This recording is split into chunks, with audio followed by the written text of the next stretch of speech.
Dr. Liebow, one of your campaign slogans is, "It is broke, let's fix it together." Could you go further with that statement for us, please? Yeah, I'm actually kind of proud of that statement. It goes back to the old, if it ain't broke, don't fix it.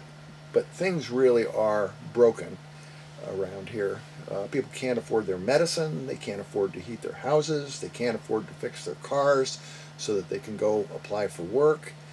And I have this feeling that Maine people can solve Maine problems. The one thing I have noticed about Maine is that people will always stop and help you. If I have a little question about my car, I drive by my mechanic, he takes 5 minutes. It's either something that needs to come back, something he can fix, or it's not broke. And I get my answer. If he has a problem, I help him out. If I've got a big engine job, I get my big engine job. I know it'll be done right. I think this approach can be adapted across Maine.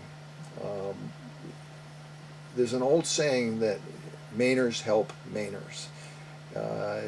I've noticed that you can be in another state, a Maine car will stop and help you, I'll stop and help a Maine car. You almost always know somebody in common.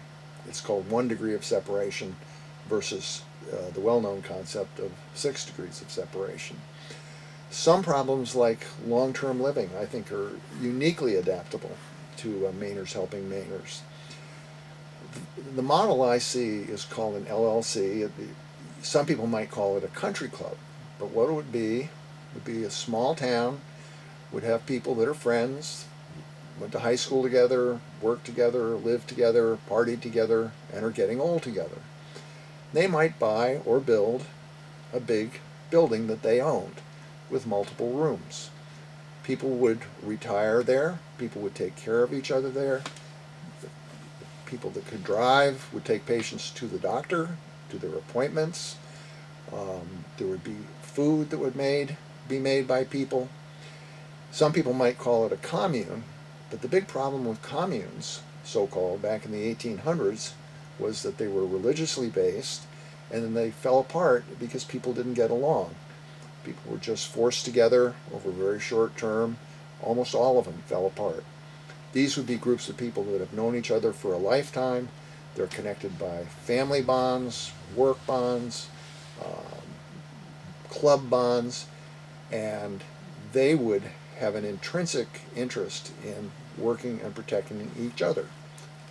Each would do what they could do to the best of their ability to take care of everybody. Of course, you'd have to have the lawyers step in and put some legal parameters so nobody could disrupt the system or take advantage of it. I think you could have a building that would shelter 30 to 60 people for several $100,000, not several $1,000,000, as it would cost to build a big fancy, quote, retirement center. And I think this model of Mainers helping Mainers could be universally adapted for all of the problems we face and are increasingly facing as society and the world gets so complex that none of us can deal with it. I certainly can't deal with all of it myself.